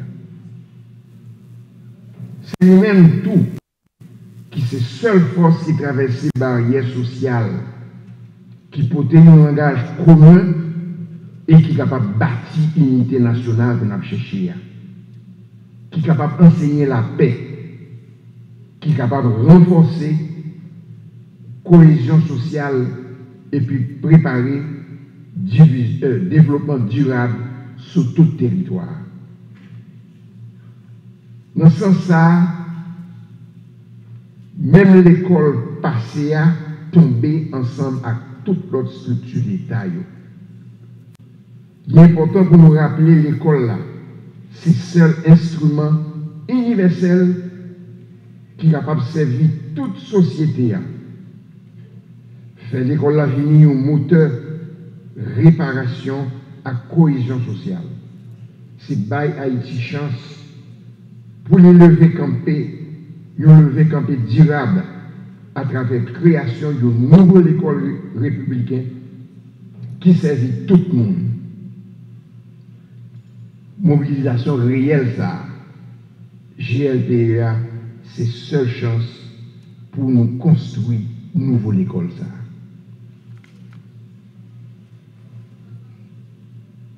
Le GLPEH, en accompagnant le ministère, permet non seulement de mobiliser des appuis financiers et techniques, mais surtout de mettre en synergie les expertises, les expériences internationales et les innovations locales. Il permet aussi de mettre à contribution toute la société haïtienne dans la poursuite des objectifs éducatifs. Dans un contexte où les défis sont immenses, accès équitable, qualité de l'enseignement, gouvernance scolaire, financement durable, accès, cette synergie est un atout majeur. Par exemple, à la veille de la rentrée officielle des classes, l'accès et la fréquentation scolaire demeurent fragilisés par les menaces sécuritaires.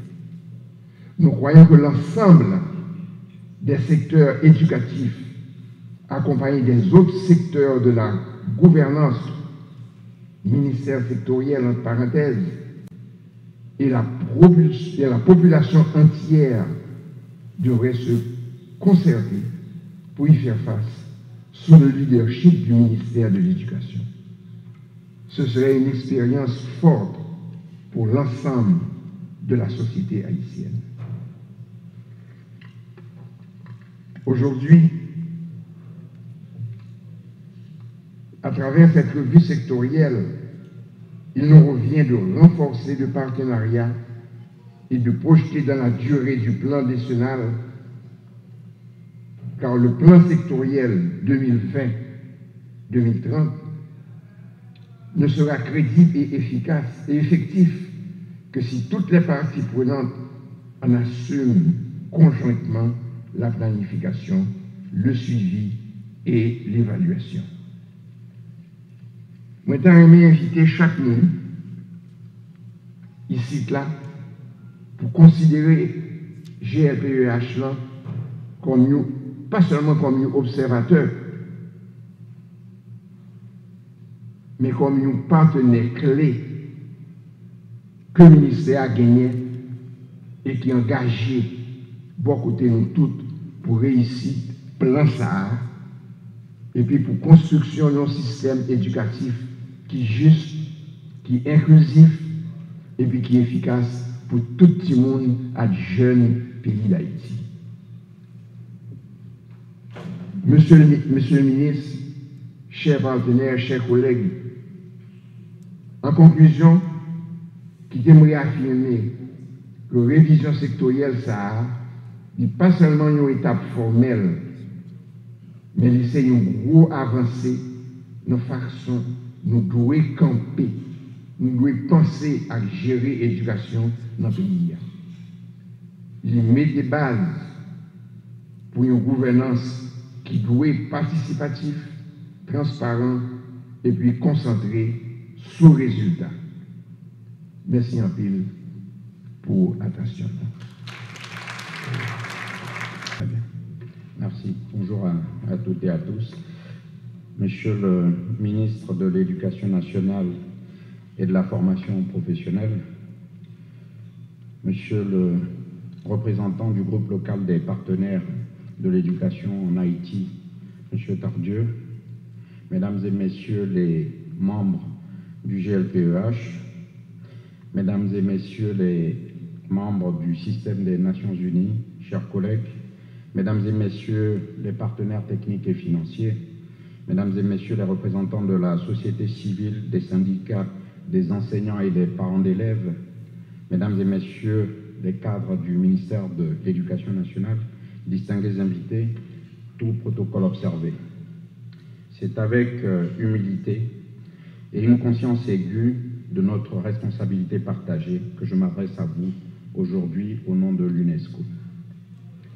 Votre présence si diverse et si nombreuse témoigne de l'importance capitale que la nation haïtienne accorde à l'éducation et de notre détermination commune à transformer ce secteur en dépit des turbulences que traverse le pays.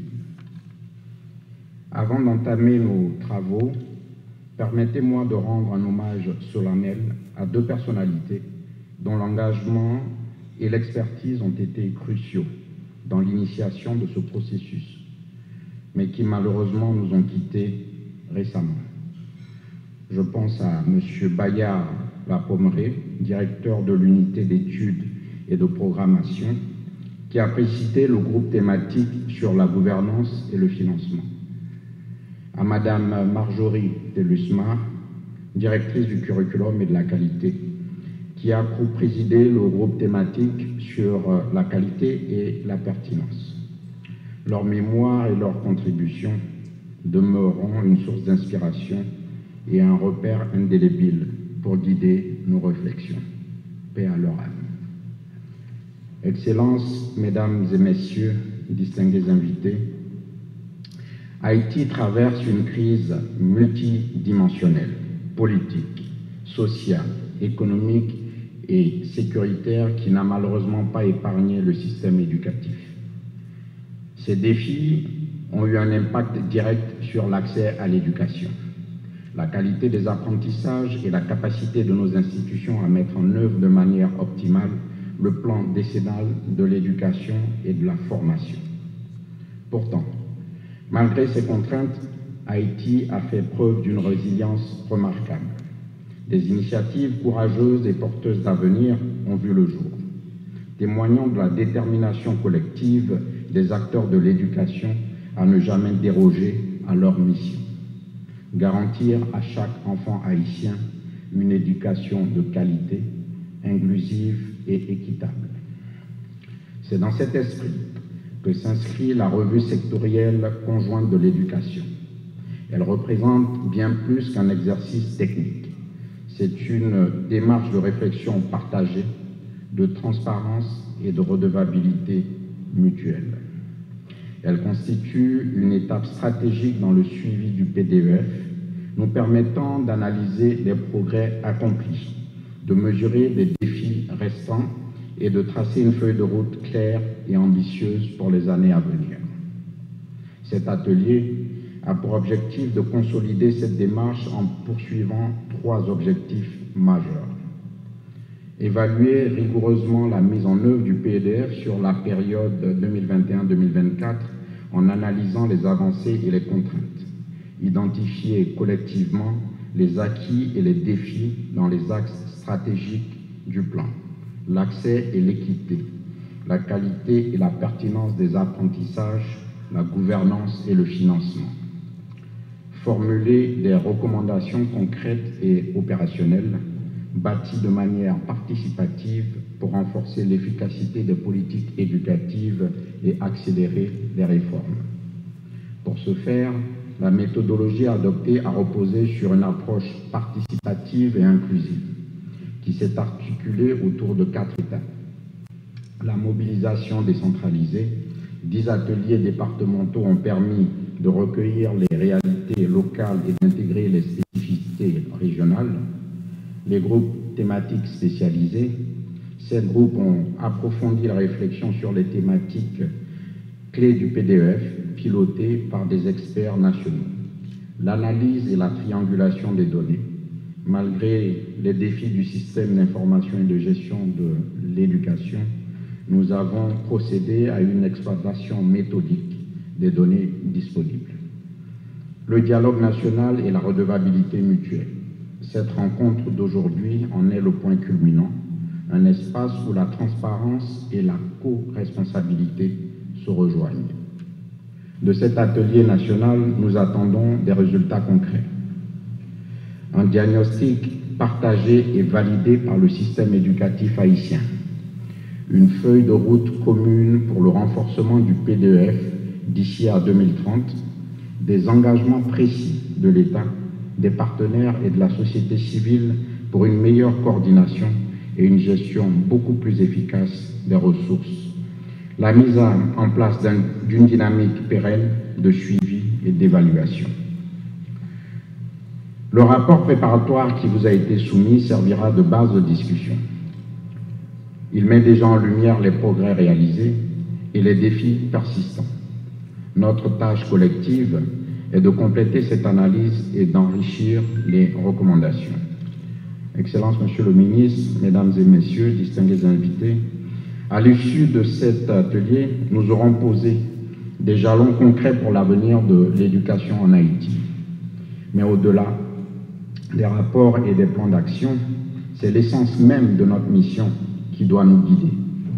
L'UNESCO réaffirme son engagement indéfectible à accompagner Haïti, car nous sommes convaincus que chaque enfant, qu'il vive en milieu rural et urbain, mérite une éducation de qualité pour réaliser pleinement son potentiel.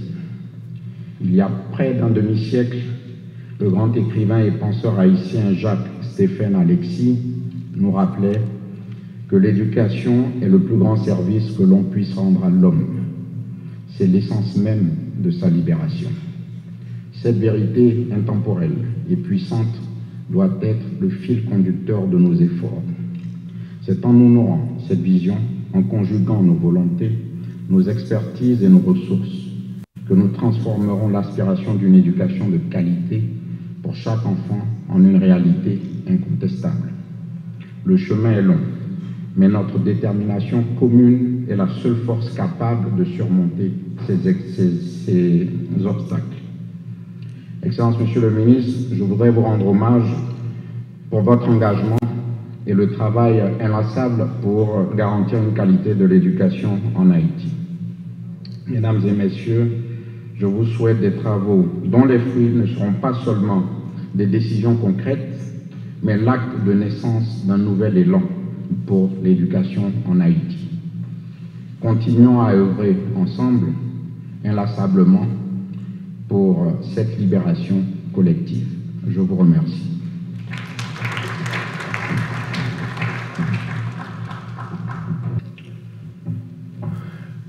Je voudrais, avant de commencer mon propos, remercier le représentant de l'UNESCO en Haïti d'avoir évoqué avec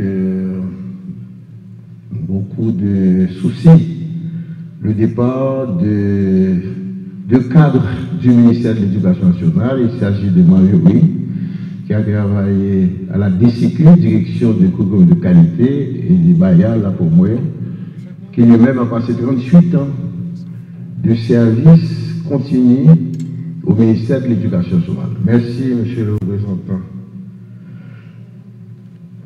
Monsieur le représentant résident de l'UNESCO en Haïti, Eric Volubi,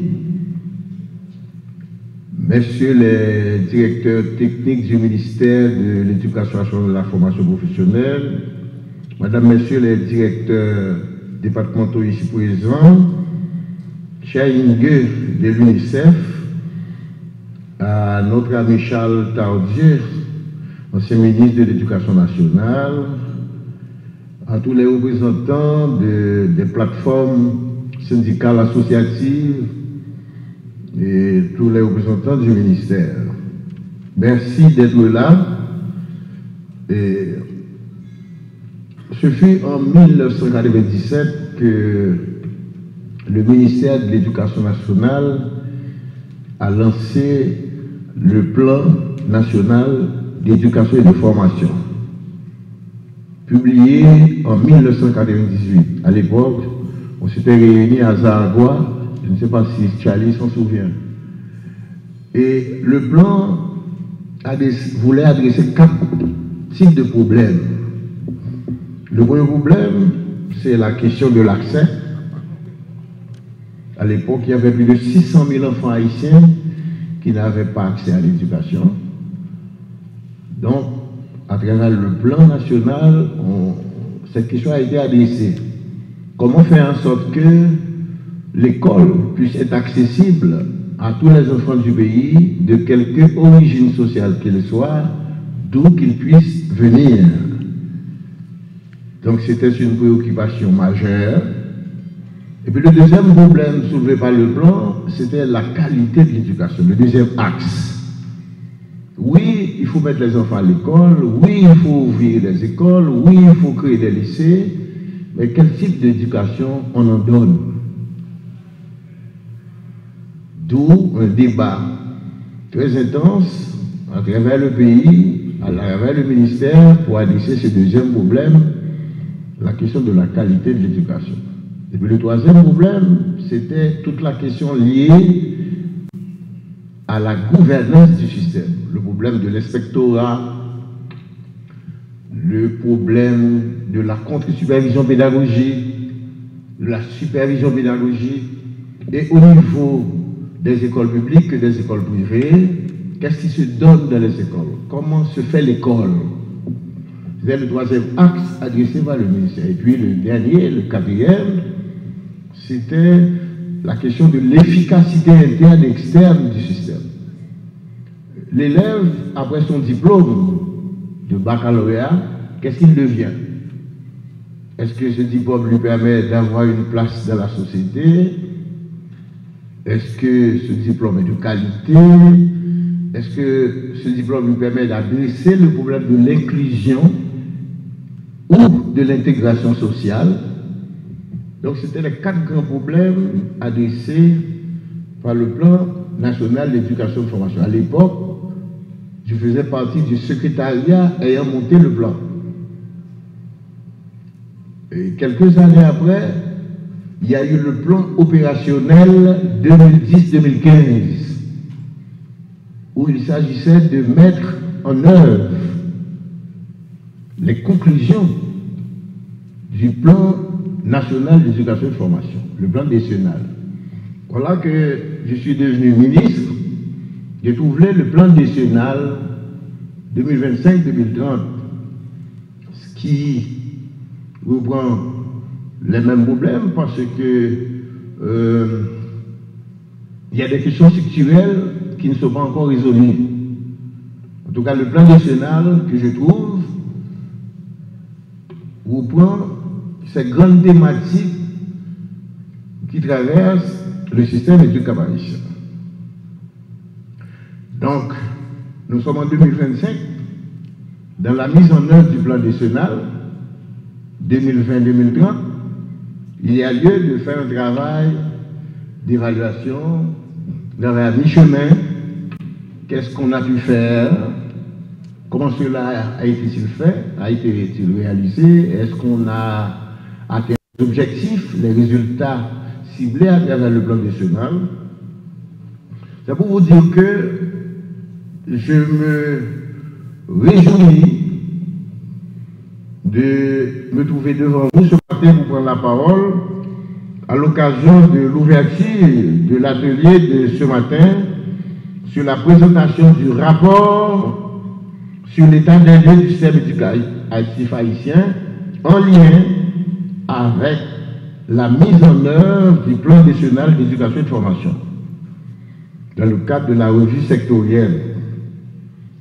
En effet, dans cette période de crise évoquée par monsieur le représentant de l'UNESCO, Haïti effectivement traverse une crise multiple, à la fois une crise structurelle qui remet en cause la gouvernance traditionnelle du pays, qui remet en cause le vieux système avec ses représentations, qui remet en cause le type d'école.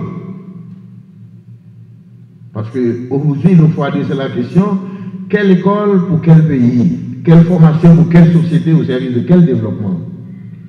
Donc, cette crise structurelle se combine avec une crise conjoncturelle, marquée par le déclin, la désinstitutionnalisation du pays, la déshumanisation de la société et l'effondrement de ce qui tient lieu du système social.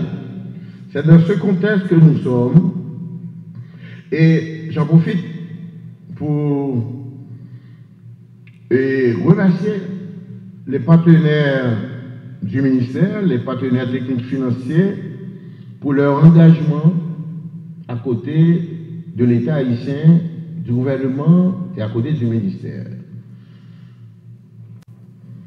Et vous le savez, nous sommes là justement dans le cadre de cette revue sectorielle de la restitution du travail qui a été fait.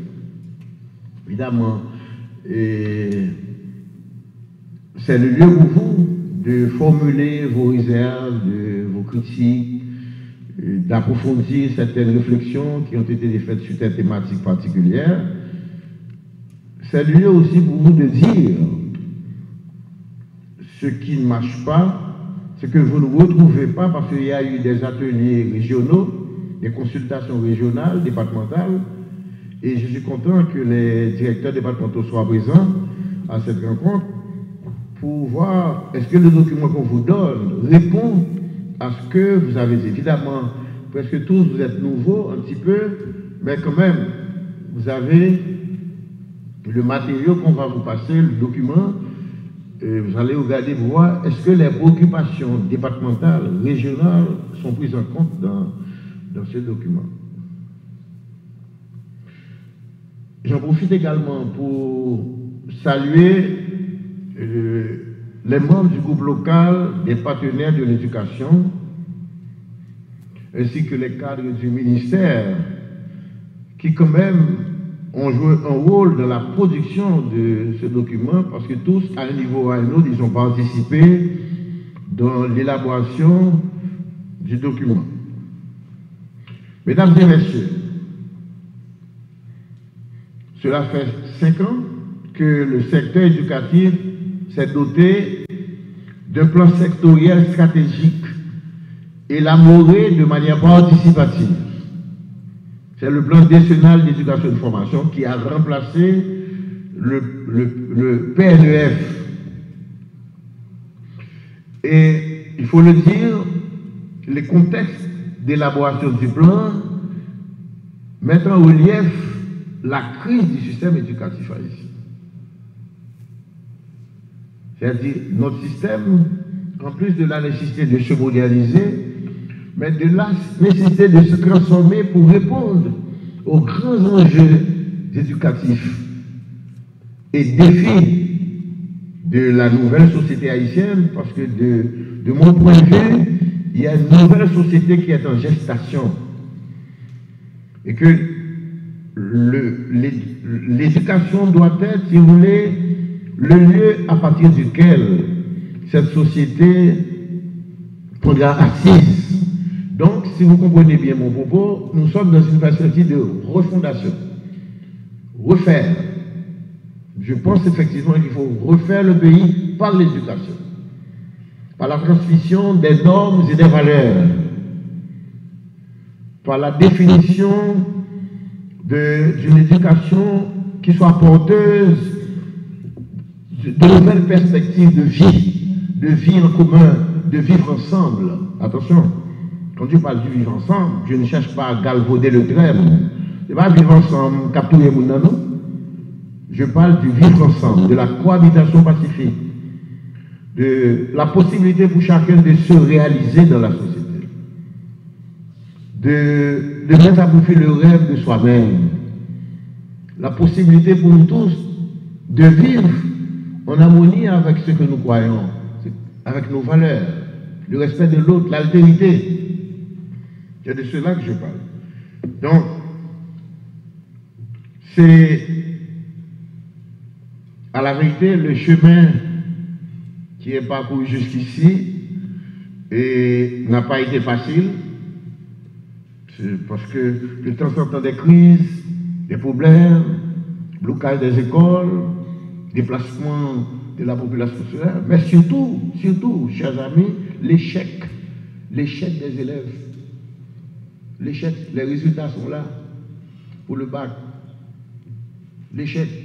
On a eu pour les examens de 9e année, je peux dire plus ou moins qu'on est satisfait des résultats pour la 9e année, parce que le ministère, grâce au travail des directions techniques, la DEF, avait accompagné les écoles, on a eu ces résultats-là. Mais rappelez-vous, c'est une cohorte de 577 000 élèves entrés en 6e année en 2015, seulement 188 000 étaient arrivés en 9e année.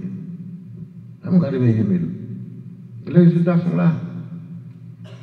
Donc, il y a lieu de regarder tout ça, de voir quoi faire, comment améliorer l'éducation, comment améliorer l'apprentissage, pour permettre aux jeunes de continuer, de pouvoir réaliser son rêve. Et pour le bac, ils étaient 109 000 attendus. Seulement 98 150 ont participé aux examens du bac. On a eu les résultats.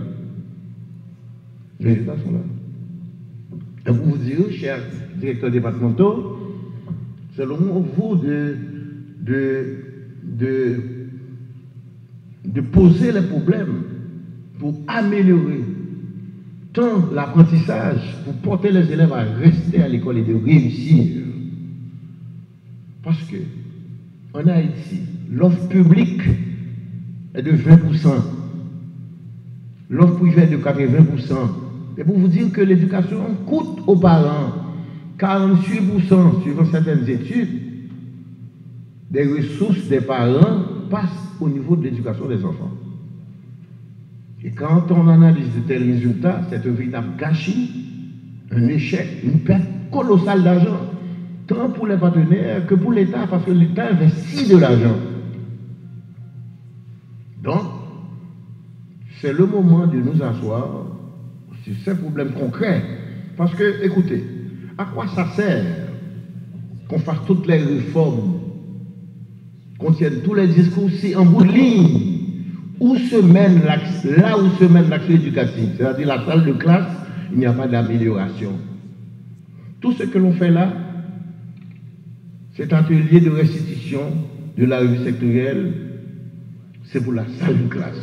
C'est pour améliorer la salle de classe, améliorer la qualité d'éducation, accompagner les élèves, leur permettre de cheminer dans le système, d'avoir un diplôme et de pouvoir rester au pays pour travailler, pour participer au développement du pays. C'est pour ça que nous sommes là. Vous voyez, ce n'est pas un discours classique, comme ça, je bats la grande caisse, mais c'est pour vous dire que profitez de cet instant pour entrer dans la profondeur de la chose, donner votre opinion, votre appréciation, discuter avec les responsables des ateliers, débattre sur les problèmes, et je vous dis, la situation de l'école haïtienne aujourd'hui est en crise. En plus, l'école est comme prisonnière des combats politiques. L'école est comme prise en otage. Il faut libérer l'école. Voilà pourquoi le thème que je retiens cette année pour la rentrée des classes, c'est restaurer l'autorité de l'école. C'est-à-dire faire de l'école le lieu du garant social, l'instrument de garant social, le lieu où chacun peut se réaliser. Je me souviens quand je suis allé à l'école la première fois. C'était un rêve grandiose, un rêve grandiose. Donc, c'est pour ça que nous sommes là. Donc, cet atelier de 3 jours constitue une réelle opportunité de changement de perspective et des résultats. Car le rapport que vous avez sur les yeux révèle la nécessité d'un changement qui doit nous permettre de mieux opérationnaliser nos stratégies. Comment les mettre en œuvre. Un changement de notre détermination à amplifier nos engagements, dans notre manière de faire, de voir comment, par l'éducation, nous pouvons améliorer le changement de la société. On est dans une nouvelle perspective, dans un nouveau paradigme, et là, il nous faut profiter de cet instant pour aborder les problèmes que vous avez dans vos différents départements. Car le rapport ne révèle pas seulement la nécessité d'une meilleure coordination de nos efforts, mais aussi les insuffisances des moyens à mobiliser. Il traduit aussi notre volonté de transparence, de redevabilité, comme l'a évoqué le représentant de l'UNESCO, mais aussi un besoin d'aller vers une approche collaborative pour une éducation transformatrice. Grâce à cette première expérience, nous devons construire un système éducatif plus résilient, mieux adapté aux réalités de notre pays. Mesdames et messieurs, je vais vous inviter à participer à ces 3 journées de réflexion. J'inviterai les directeurs départementaux à s'engager à se mettre à fond, de donner vos opinions, d'avancer vos remarques, vos critiques. Sur ce, je conclus vous dire que je déclare ouvert l'atelier sur la présentation du rapport de la revue sectorielle. Merci beaucoup.